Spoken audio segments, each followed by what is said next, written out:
जी है पाहुन हमार कॉल खोल के 2 लाइन कह दो ये गीत हम पाहुन के मां से सीखने हैं हमका आप आगे आइए हमका है पाहुन के माता जी से आप आगे बैठिए। अब राजेश जी राकेश से खुद गाने पे बचपन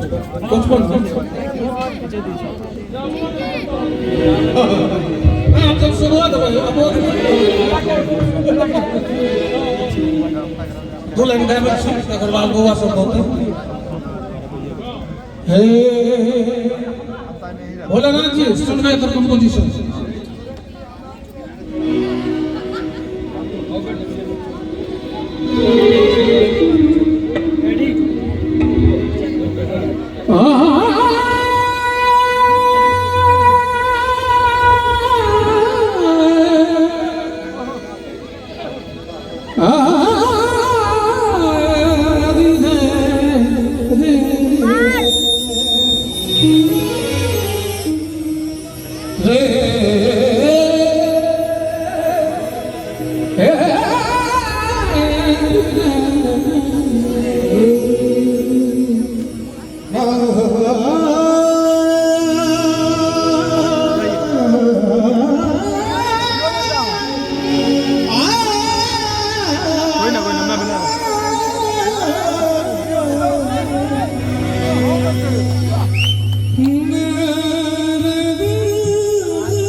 आवाज लग गया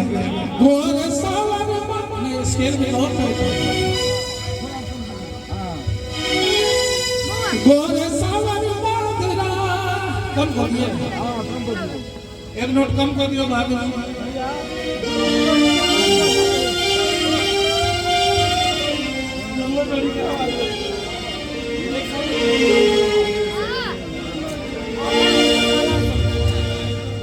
म्यूजिक से आओ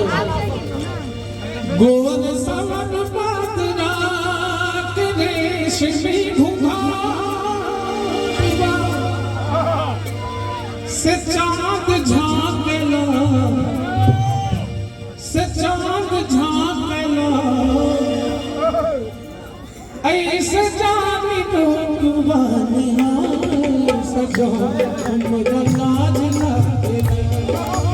ऐसे जानी कुबानी सजो हमरा लाज लगेला ओ जी हो हमरा लाज लगेला ओ जी हो हमरा लाज लगेला हमरा लाज लगेला हमरा लाज लगेला ओ जी हो लाज लगेला हमरा लाज लगेला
जरा लाज लागला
लेकिन गुड्डू बाबू ये तो मान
पर सबसे पैघ फैन छी लेकिन आज हम पंडित दीनदयाल मिश्र के 25 साल पुरान वर्जन देख रहे हैं। हाँ एकदम सही बात। मैं कमीशन हाँ, तो पंडित दीनदयाल मिश्र के आज जो वर्जन जवानी याद आ गई 25 साल पहले वाला तो वर्जन जवानी की आवाज सुना हुआ एकदम विस्फोट आपने बहादुर जी मस्त मस्त लगाइए तो हमारे स्केल से लगाइए तो हाँ, चलते हो जाएगा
जितने भी लोग हैं चलो दोनों हाथ उठा के ताली के साथ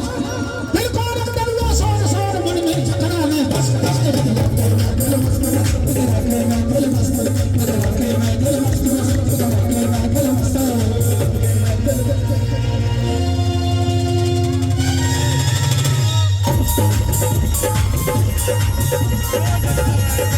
Thank you.